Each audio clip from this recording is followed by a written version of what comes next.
প্রেমের বিষে দরজা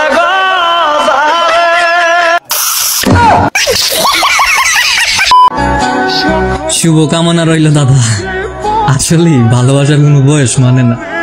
শালার আমার জীবনে আজ পর্যন্ত কেউ আইল না। এরকম ফাজিল বান্ধবী কার কার আছে কমেন্টে জানান। আচ্ছা, আমার সাদা মনে একটাই প্রশ্ন, ওই যে বিয়ের পর দেখি বাচ্চা হয়, তো এগুলো কোন অ্যাপ থেকে ডাউনলোড করতে হয়, গুগল নাকি প্লে স্টোর? প্রেম তো দূরের কথা, একটা রিলেশনও করতে পারলাম না। ওমর ভাইয়াকে নিয়ে এই ভাইটি কি কথা বলে মনোযোগ দিয়ে শুনুন। ওমর ভাই, আপনার প্রতি ভালোবাসা আমাদের আগেও ছিল, এখনো আছে। আজ এই ভিডিওটা দেখার পর আপনার প্রতি ভালোবাসা আমাদের আরো দ্বিগুণ বেড়ে গেল। তো ভালো থাকুক আপনার মা, ভালো থাকুক আপনার নানি, আর পূরণ হোক আপনার মনে সব নেক আশা। তো লাভ ইউ ভাই, দোয়া ও ভালোবাসা রইল।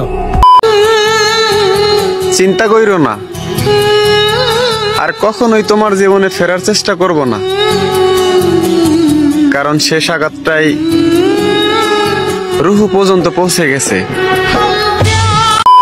এরকম ফাজিল বন্ধু কারো থেকে থাকলে কমেন্টে জানাতে পারেন।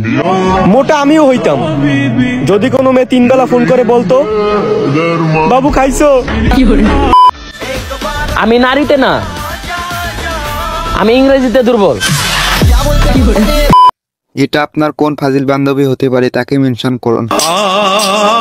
কাবিনে বউ থাকে না, তালা দিয়া গরু রাখা যায় না। ও হে আমার সুখ পাখি, বিশ্বাস না থাকলে সম্পর্ক থাকে না। কিরে, তোর লজ্জা করে না? তুই যে সিঙ্গেল, এত বছর তুই একটা মায়া পড়াইতে পারস নাই? ছি ভাই। পরিচয়টা অল্প দিনের হলেও বিশ্বাস করো, তোমার কসম, তোমাকে মনে না করে আমি কোনোদিনই ঘুমাই না।